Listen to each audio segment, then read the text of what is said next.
I love that. Mm-hmm. That's a really good one. Good for grounding. I'm recording already. Perfect. Welcome to Openly Spoken, the podcast to help you show up, speak out, and be seen. On this podcast, we talk about self-love, relationships, sexuality, spirituality, and more. Hi, I am your host, Celia Antonio, and I am a relationship and sexuality coach for ambitious women with a history of toxic relationships who desire to reconnect to their sensuality and who desire to feel worthy of receiving healthy love. I celebrate you for hitting play on today's episode. I hope that you find this very supportive and helpful. And if you could show some support to the podcast by hitting subscribe on YouTube or on Apple Podcasts or on Spotify, wherever it is that you are listening to or watching this episode, it would mean the absolute world to me. Thank you so much for being here. Now let's dive into today's episode.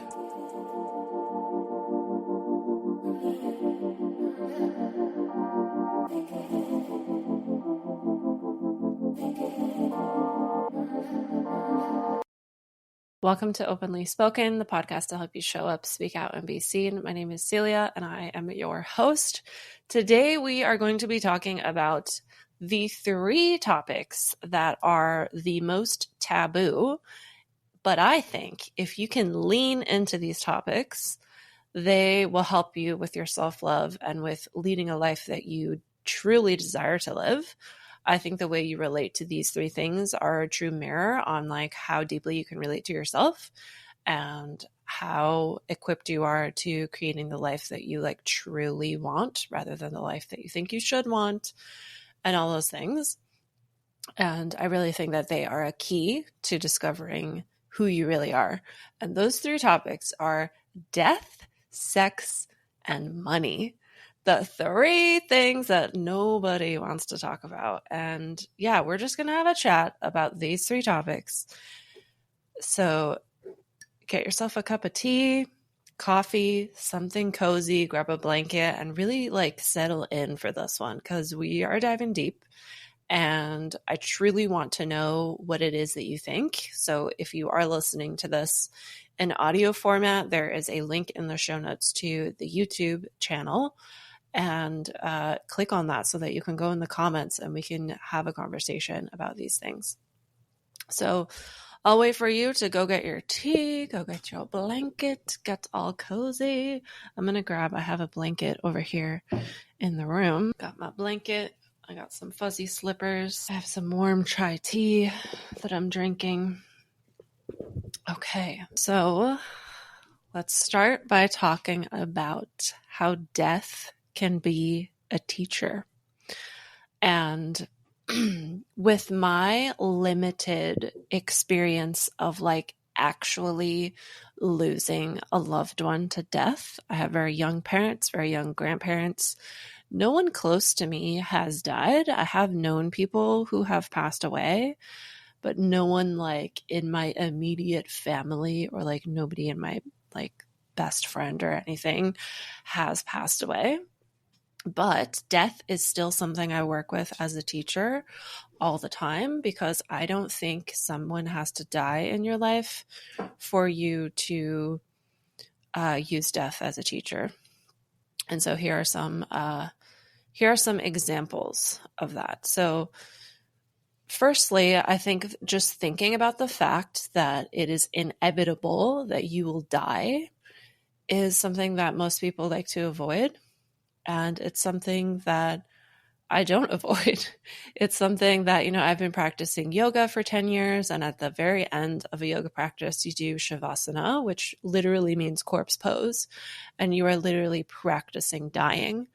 And I obviously didn't know this when I first started practicing yoga, but when I went through yoga teacher training, they talked about that. And the deeper I dove into like Tantra practices and Tantra philosophy, I started using death as something that I sit and contemplate on and meditate on and just really fully accept it. Like, I truly think if you close your eyes and take the time to feel that it is an inevitable fact that you will one day die, and that you make the space to allow yourself to feel and process whatever emotions come up as a result or in reaction to that inevitable fact. I think if you make the space to process those emotions, it's really going to help you get to this place of like true confidence. Because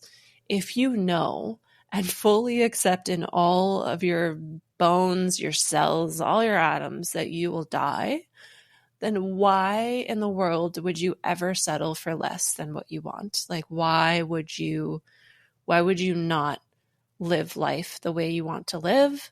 And why would you get caught up in things that don't truly matter to you if you know that you will one day die? And I think another way that we like to avoid death is just like avoiding we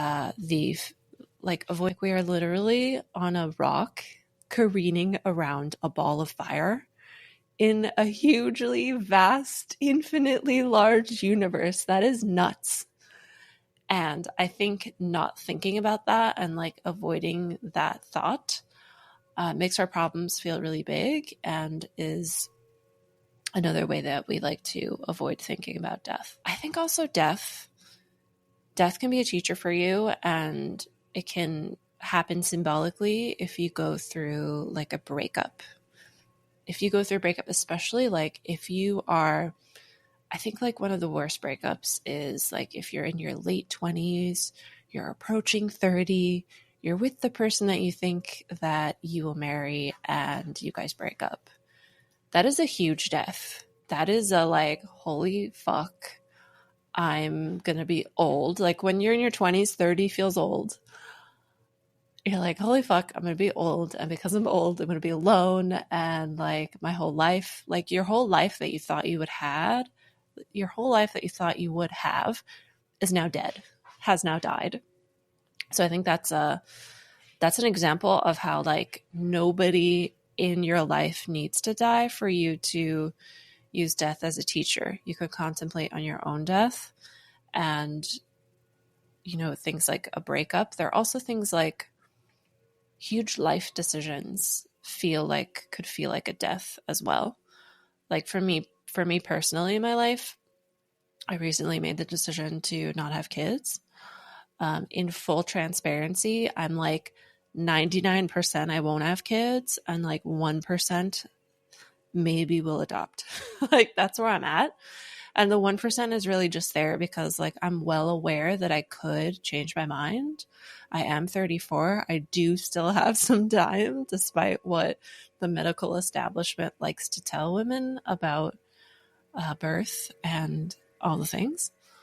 But when you make a decision like that to not have kids, or to, you know, any decision of like a thing that you thought you'd always do, like let's say you decide I'm not going to go study to be a doctor anymore, or whatever it is, like whatever the thing is that you thought you'd always do, when you make the decision of like, I'm actually not going to do that, that feels like a death.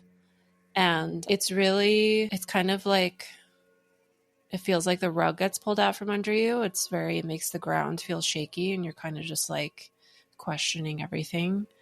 And that, you know, that happens no matter how you experience death. Okay.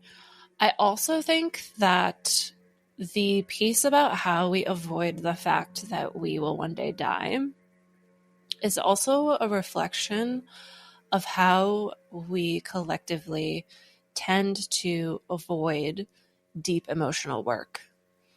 I think it can be, and not only deep emotional work, but also emotions that our society labels as negative. Emotions that society label as negative, like crying or like being anxious or depressed. I'm just going to take a sip of my tea. I think when we're taught to avoid certain emotions and avoid the deep emotional work, it really comes from this place of like, if you allow yourself to feel the depression, or if you allow yourself to cry, or if you allow yourself to do the deep emotional work, it feels like if you allow yourself to do that you will die. Like that's how the ego views it as, of like, that is so uncomfortable, it feels like dying.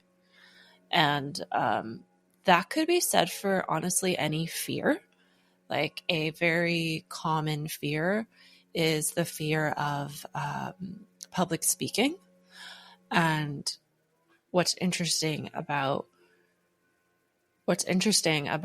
I think any fear is that if you really sit with, why am I scared of this thing? And you take the time to process like what is underneath the fear, and then what's underneath that, and what's underneath that, it can all be traced back to the fear of dying. And so if you include it in a part of your mindfulness practice to contemplate and really like fully radically accept that you will die, then you can watch your fears disappear. And I think that is why doing a practice like that really allows you to cultivate grounded and authentic confidence. Okay, I wrote notes this time, so I just want to see what I wrote to see what else I am missing. So we talked about the deep emotional work, and part of that deep emotional work is like, when I said when you're making a big life decision, you are letting go of an old identity.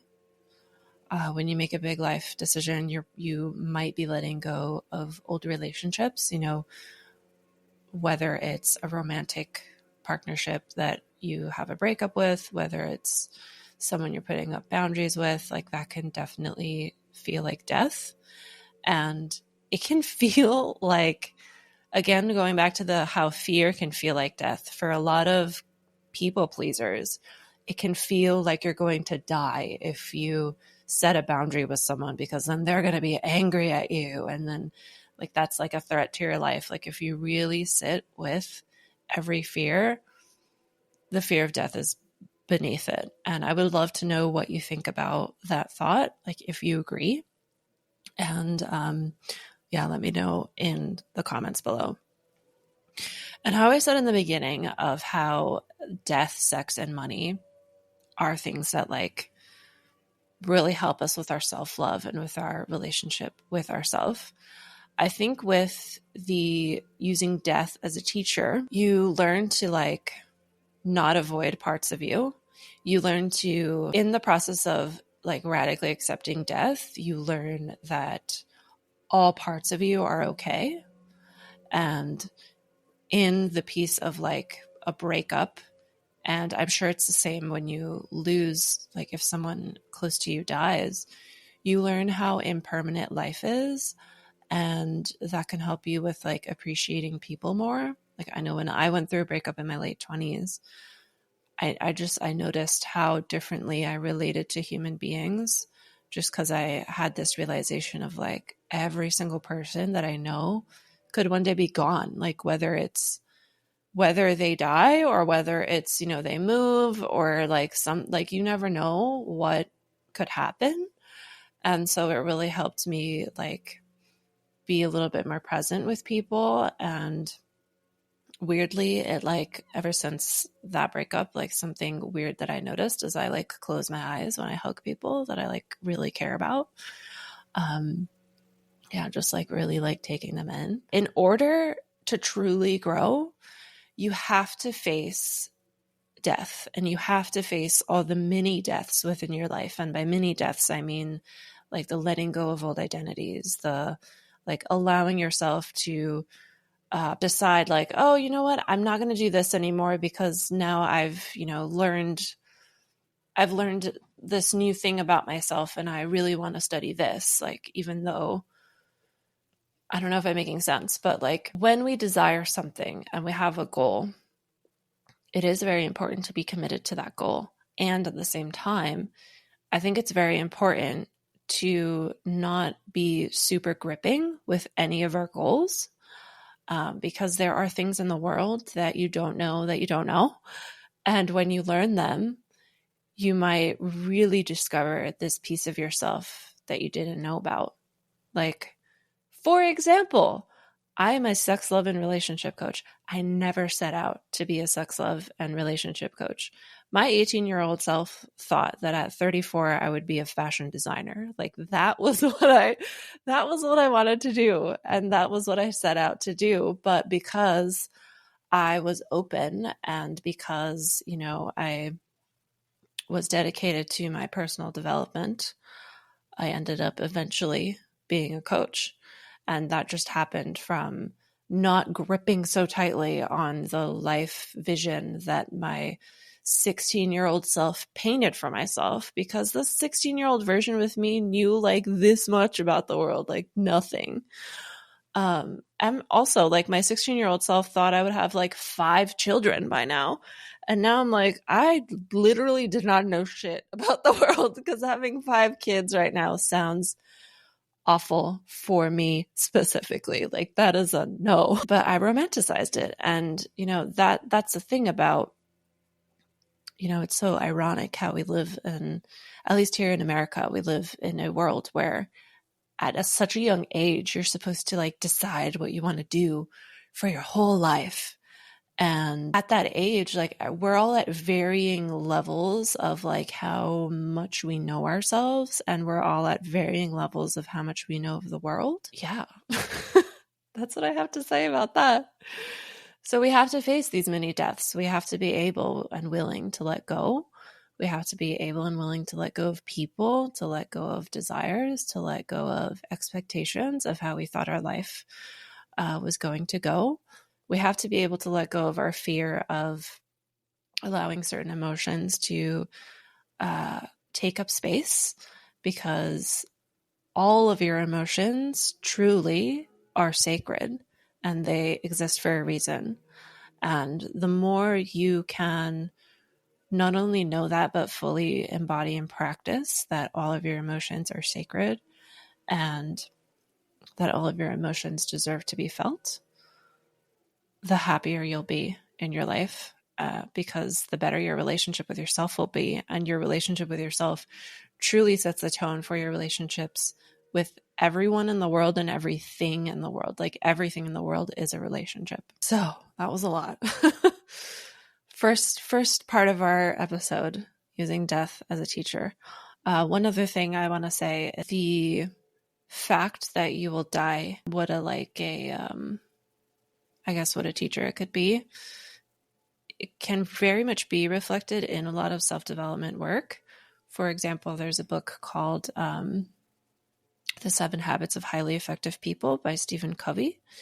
And then there's also a book called The E-Myth, Why Most Small Businesses Fail. I forget who the author was, but in both of those books, they have you think about like your funeral, and they have you think about like, what do you want the story of your life to be?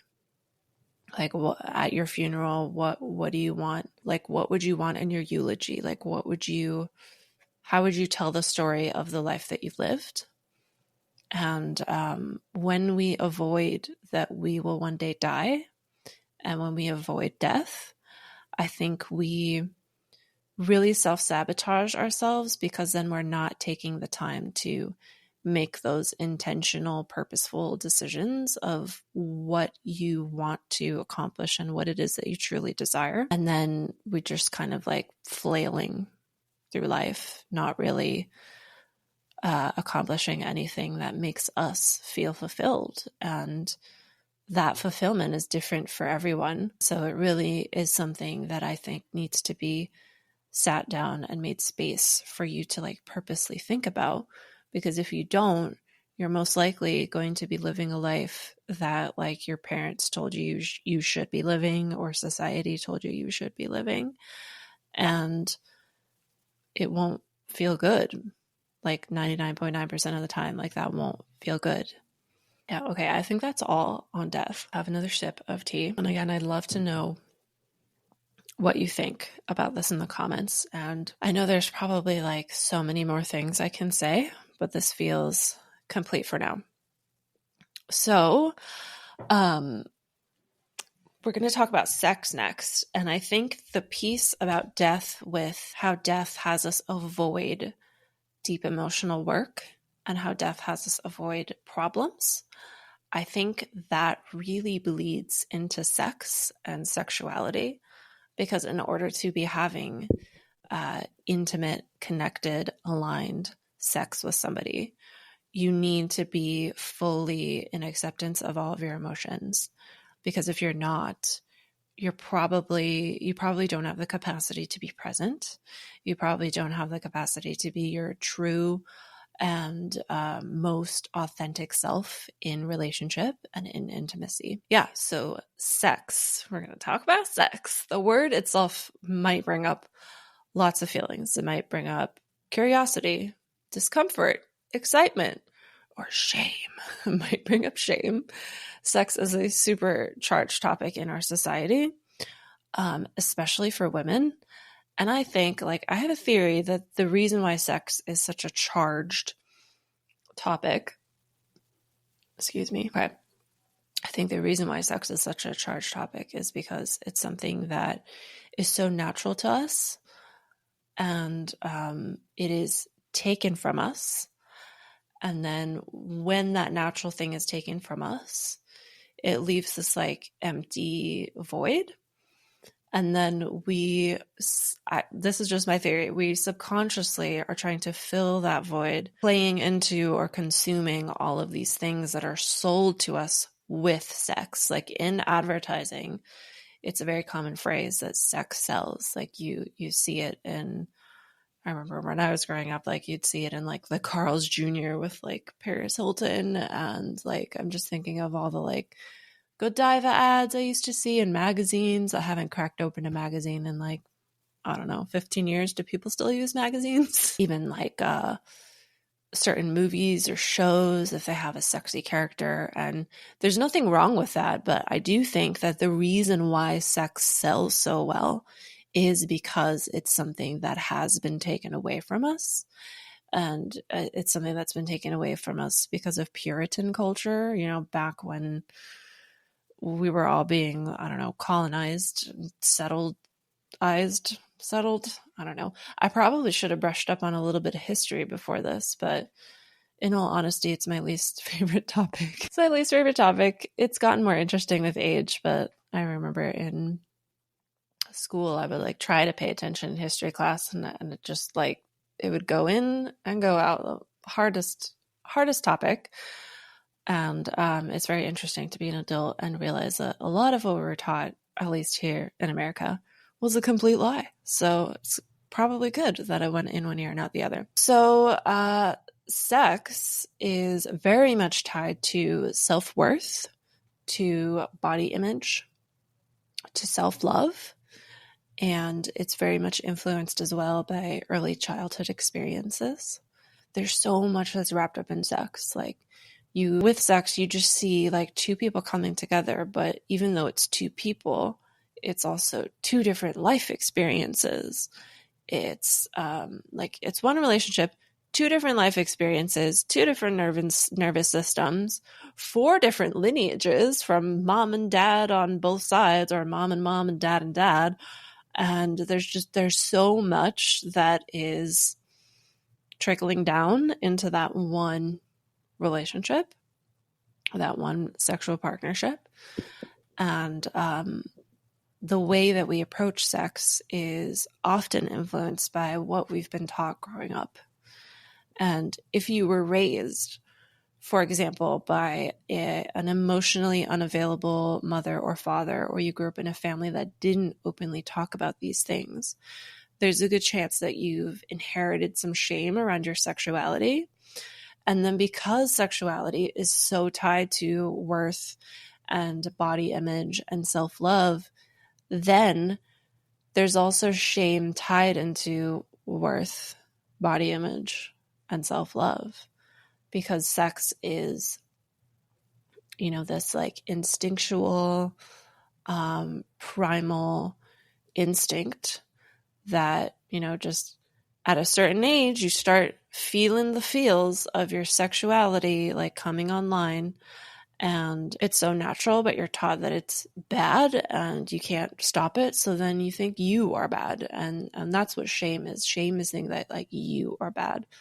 And then also, when we don't grow up in sex positive families, as babies and toddlers and children, we're very exploratory, and some of us might, explore touching our bodies and certain parts of when you touch certain parts of your body. If you were not raised in a family that was sex positive, they might have, moved your hand or like told you no or something. And I'm sure we'll have research one day on like what that creates. Because then it disconnects us from our bodies. And from my own experience, like personal experience, and also working with clients, there are far too many women that are completely disconnected from their bodies, specifically from their pussies, from their vaginas, from, everything going on down here. We're like disconnected from it because we're taught to be afraid. We're taught like, oh, let me like not even, some women don't even know how they look.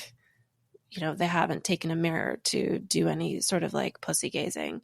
And because of how we are with sexuality, how most of us are taught, and because it's so taboo, even me saying the word pussy is triggering a lot of people right now. And that word used to trigger me as well. So I totally get it. But there's nothing wrong with that word. We were just taught that it's a dirty word. But really, it's the best word to describe the female anatomy, because just saying vagina is not anatomically correct. It's so funny. I like to like point that out whenever someone says like, oh, I could see your vagina. It's like, actually, she's just like standing like front facing. Like you cannot physically see someone's vagina from that point. Like that's not what you're seeing. Okay. Anyways, so because sexuality is so influenced by like what you were taught growing up, and to move this back into like how this can help you with your self-love and your self-growth, doing any sort of healing and work and contemplation and any type of tools that you can get your hands on with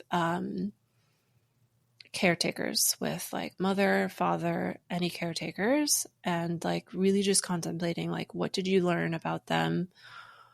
What did you learn actually about sex from them? What kind of like resentments do you have? What kind of anger do you have? And really just processing that on your own in a safe space, because, it's most of the time it's not appropriate to bring what you are resentful for to a caretaker, because most likely they don't have the capacity for that, which is why the resentments exist. And this is a very, very, very important piece to look at. And again, because of the fear of death, which equals the fear of deep emotional work, most people never do this. And because most people never do this, then they suffer in their sex life and they suffer in their relationship life. And then because no one wants to talk about sex, that adds another layer of suffering, because then they're in a relationship, the sex isn't going so well, they feel uncomfortable to talk about it, they don't speak up, they don't set the boundaries, they're not saying like, you know what, actually this hurts, can we stop? So many things. I truly think that sex is a gateway to understanding yourself at a deeper level. And this is not just sex with a partner, it's also solo sex. Like if you are connecting with yourself on your own and you are becoming your own lover, especially as a woman or as someone with a pussy, I think being able to be your own lover really sets the tone for all of your sexual experiences moving forward, because you can practice on your own, taking the time that you need, having the boundaries that you need, listening to your body's yes and your body's no. And then you can bring all of that into your sexual experiences. And it really is all about connection, first and foremost with your own body. And then with that connection to your own body, then from there arises connection with your own desires. And you start to really explore, what is it that I really want, rather than what is it that the mind thinks I want, or like, what is it that the ego is like plotting my life out to be so that I can fit in with society and like live a good life. Like having your desires truly come from the heart and the body is a key to living a life that you desire, to showing up, speaking out, and to being seen. And this can be very triggering to talk about when it comes to solo sex. And by solo sex, I do mean masturbation. And we're definitely going to have to mark this episode as explicit. But growing up, I'm sure a lot of women can relate to this. Growing up, most often you know, let's say you're in like middle school, high school, most often you would hear the boys joking about masturbating and, you know, joking about their dicks and talking about their dicks. And like the girls would not do the same, at least where I was raised. And, you know, a lot of my clients the same. Like it was just not as talked about. I think now, present day, is definitely getting better depending on where you live. And even if it's better now, if that any of that was present in your past, it's still a part of your conditioning that you've had. So it's something that you do that you could benefit from working on. And when you start to heal your relationship with your body and your sexuality, you really truly do unlock this level of self-love, because it's like you are then in a relationship where you're like dating yourself. And, you know, it's all about how you relate to your boundaries, how you relate to your desires, how you relate to taking up space in the world, like to showing up, speaking out, and being seen. Sexuality is very much interweaved with that, because it is the most intimate way that you show up, speak out, and be seen, like with that one person or with yourself.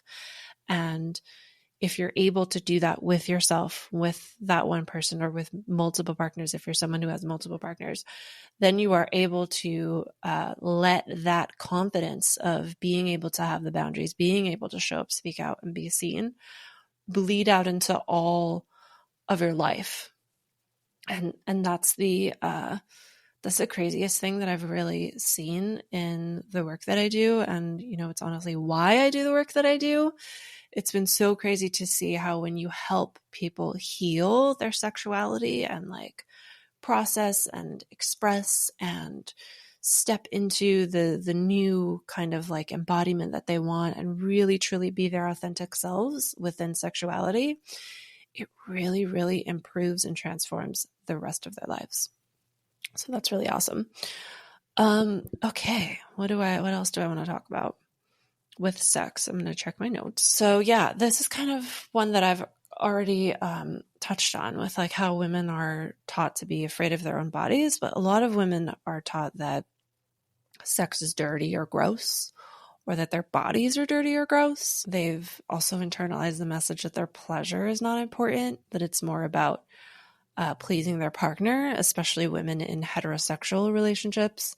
They learn a lot that it's, you know, it's just sex is just for the man. But it really is, you know, I just want to remind you again, reclaiming your sexuality is a radical act of self-love, radical act of self-love, radical act of self-acceptance.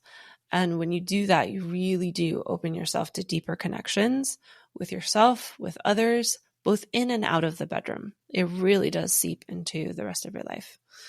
And for anyone that's listening who is a woman and who wants to have that regular solo sex and that regular like sensual connection with yourself, but it seems really scary, a really good way to start is with breast massage. And I do have a breast massage course. It's called Heart Magic. I will link that in the show notes or the caption below, and you can read up more details and see if you want to sign up. Yeah, I feel like I could, you know, still keep talking about this, but it's feeling complete for now. So let's move on to money. Dun, dun, dun. I love the order that this is in, because with like starting with death and how that really reflects how we don't do the inner work, that really shows how with sex, not being able to do that deep emotional work, it really affects sexuality. So our fear of death and the reason why we don't talk about death affects sexuality. And so it's already being affected. And then here, sexuality is this thing that we don't want to talk about. And then both of those things of like not being able to fully, it really comes down to, for me, at least in my perspective, I'd love to know what you think. These two things that we already talked about, death and sexuality, really come down to not fully expressing yourself. And then when we talk about money, I think can be very much benefited by fully expressing yourself with confidence, because you get to show up of like, hey, these are my skills. This is the salary I want. Or like, hey, this is what I'm offering. This is how much it is. Like you feel that radical acceptance, that radical self-love, that self-worth, those boundaries. And then you are able to be like, hey, this is the thing. This is what I want. And I'm just going to take a sip of my tea. My throat is feeling sore from like how passionately I'm talking today. Maybe that means I need to learn how to like speak with my voice properly. So money is, again, loaded topic, taboo topic, something that society labels as taboo. What I think is so ironic about money is how much society has us tie money to worth. And I don't only mean self-worth, I mean just like worth of everything in general. Like, for example, most of us, I don't know, is it most of us? Okay, I won't say most of us. I'm going to say, from my perspective, I think we are taught to view people who don't have a lot of money, like people who, for example, live on the streets, who don't have anything. We are taught to view them as people who are worthless, who don't have worth, because we are equating their worth to money. When the cosmic joke of that is everyone is infinitely worthy because you fucking exist. And when we have issues with our own self-worth, because society really teaches us to, teaches us to not really have too much self-worth.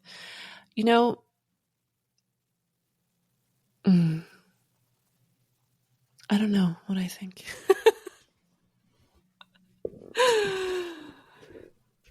Yeah, here's the real rawness of recording solo episodes. Solo episodes are tough, man.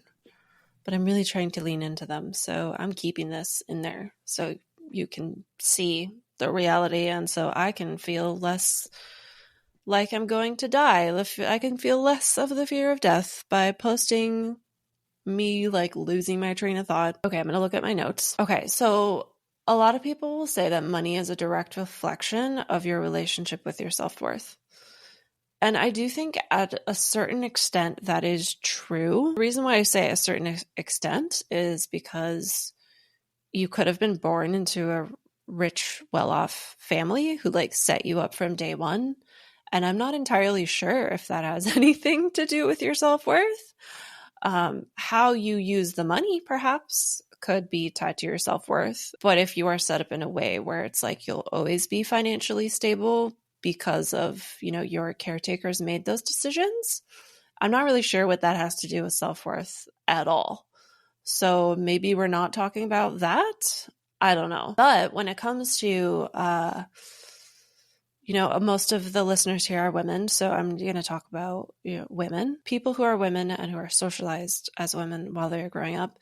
We constantly feel like we have to prove our worth because women were not always allowed to participate in the realms of making money. And even when like my mind was blown when I listened to this talk earlier this year where someone was talking about women entering the workplace and how, very burpy today. Someone was talking about women entering the workplace and how when we first entered the workplace in the 80s, the shoulder pads were like very much a trend, and how we were like trying to look like a man with our broad shoulders. And then as we're there, we're like trying to, be as much as there has been this constant invitation to show what you're worth by being able to match up with all of the people already in the workplace for years, which were men. And that's created this kind of like hustle for women to like constantly be trying to prove their worth. And in that sense, the money is tied to your self-worth. It makes more sense to me. And I recently read this book called Overcoming Under Earning. Let me see my screen so I can see if it shows. Yeah. Overcoming Under Earning. And in Overcoming Under Earning, it really talks about how it's a book written for, I think it's written for women. I mean, honestly, anyone could read it, but it definitely is speaking to women. And it's talking about how when we don't feel a sense of self-worth, we will settle for less. We won't feel confident to ask for the raise. We won't feel confident to raise our prices. And then we are under earning. And so to overcome under earning, you need to feel a sense of I'm fucking worth it. And I think that's really the big invitation there of how money can really help you with your relationship to self-love. Because when you are radically accepting yourself and you feel that deep sense of self-worth, then you can ask for the money that you feel you need to support you, to make you feel like you are appreciated in what gifts you bring to the table.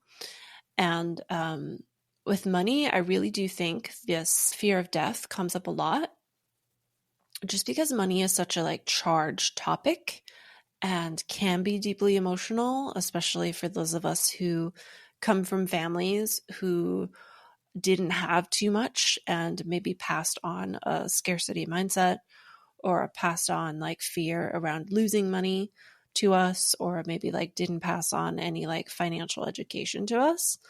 Then talking about money can be very scary.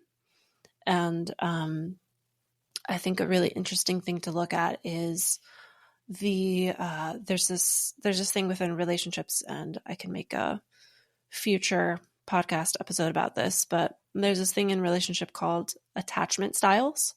And you can look at money as a relationship and what attachment style do you have towards money.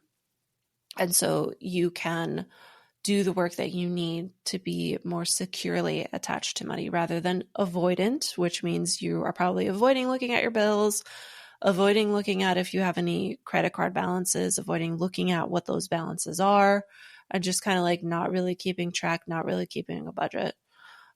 Or it could be like very like anxiously attached, where you're like keeping track of every little thing and you're like not spending anything. And it's like just like very hoardy. And yeah, it could be that.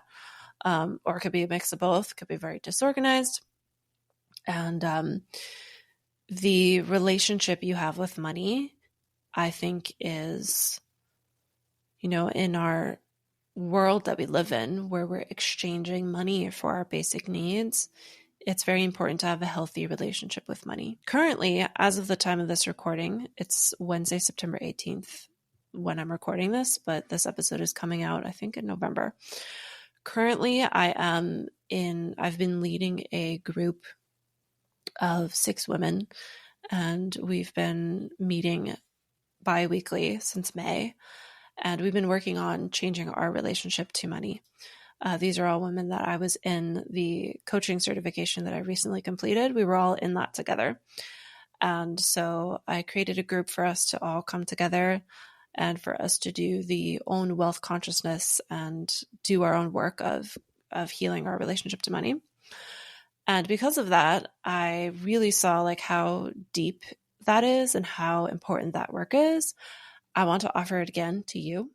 So if you are someone that is interested in that, I'm going to include the link in the show notes or in the caption.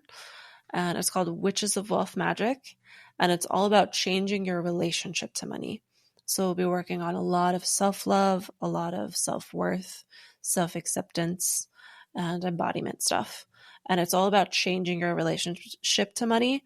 And it really is for people who have recently received some sort of certification, like you've recently received a coaching certification, or maybe you recently opened up a private practice, or maybe you recently got, I don't know, certified in being a sound healer, or if there's something new that you are stepping into where you are offering a service to somebody, even if you are possibly, let's say, you are stepping into, maybe you're looking for a new job, but you want it to be something that feels more expansive, and you feel like changing your relationship to money could be that missing like element or piece, then Witches of Wealth Magic is probably perfect for you. It's going to start January 8th, and it runs for about 3-ish months. And so it's kind of like a condensed version of what we've been working on since May. We are still working together, and we stretched it out over 6 months, which has really been great. And so I've taken the most powerful, potent pieces of that and put that into Witches of Wealth Magic. So if you want to join that, there's a link below. You can contact me if you have any questions. And that's my invitation for you. So what can death, sex, and money teach you? Death, sex, and money can teach you about your own capacity to live fully, to love fully, to accept yourself fully, to express yourself fully without holding yourself back, without settling, and to really value yourself unapologetically. And I think it really is a shame that death, sex, and money are topics that are labeled as taboo because of that, because these things can really help you step into radical self-love and really valuing yourself. So I kind of wonder, maybe it was done on purpose that these 3 things were labeled as taboo. Why did they do that, I wonder? And who is they? I don't know who they is. But when you lean fully into these, I think you can really reveal what it is that you truly want. You can really reveal what it is that's possibly holding you back. You can notice where you're playing small. You can notice where you're disconnected from your true self. And so I really just want to encourage you, if you are listening to this or watching this and you feel uncomfortable, it's okay. It's okay to feel uncomfortable about these topics. And there is a way to lean into these topics from wherever you're at, from scratch, while feeling uncomfortable at the same time. You can ease into it. And I promise you, if you do ease into it, you will find that really, pacifying your reaction to death, sex, and money is truly the key to living a fucking fantastic life. That's all I have to say. Truly, I truly believe that. And I'm here for any of your reflections or questions in the comments below. If you enjoyed this episode, please leave us a review on Apple, on Spotify, or wherever it is that you listen to podcasts. I read every single one, and I really, really, really do genuinely appreciate them. And that is all. I will see you next time. Bye.